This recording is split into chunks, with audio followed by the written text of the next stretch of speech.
जावेद भाई, जो बात की जावेद अख्तर साहब ने, हैदराबाद में आप 280 रन पर नॉट आउट खेल रहे थे, मैच जा रहा था ड्रॉ की तरफ, वो मैच पाकिस्तान जीत नहीं सकता था। अचानक से खान साहब ने इशारा किया, भाई अंदर आ जाओ, ये इनिंग को हम डिक्लेयर कर रहे हैं।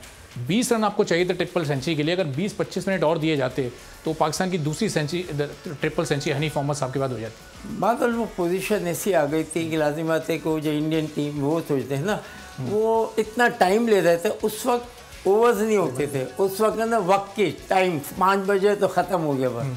तो वो एक एक ओवर में ना कुछ 10-10 मिनट ले रहे थे, 12-12 मिनट, राइट। अब ये ऐसा कि नहीं, जीतना तो कोई पता नहीं था, जीतेंगे या नहीं जीतेंगे, इज अप टू द कप्तान या टीम, या तो जाने दें।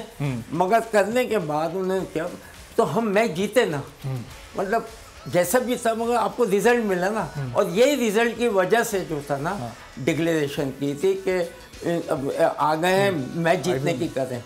तो ये चीज़ें होती हैं, हालांकि मैंने कोई माइंड कुछ नहीं किया। अच्छा, क्योंकि ये चीज़ें तो क्रिकेट में 300 करने के बाद कोई और नहीं करेगा। हाँ।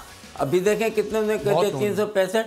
तो रिकॉर्ड बनते हैं, टूटने के लिए भी बनते हैं। मगर जहाँ पाकिस्तान मुल्क की फतह हो रही है ना, वहाँ सब चीज़ कुर्बान होती है। हाँ। लेकिन फिर भी दिल में ख्याल आ गया यार, एक ट्रिपल सेंचुरी मेरी रह गई डिक्लेरेशन की। इससे पहले 280, 270 उस पर भी आउट हो, इंग्लैंड में यहाँ पर, राइट।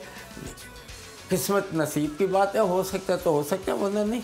मगर ये है कि कहने का मतलब ये है कि जाने देते तो पता नहीं क्या होता। मगर वो मैच ऐसा आ गया था कि जिसके लिए दो आपके पास वो थे, या तो आप मुझे जाने दें या फिर try and win the game, वो हमने किया। अच्छा, सब्सक्राइब करें और बेल दबाएं ताकि कोई खबर रह न जाए।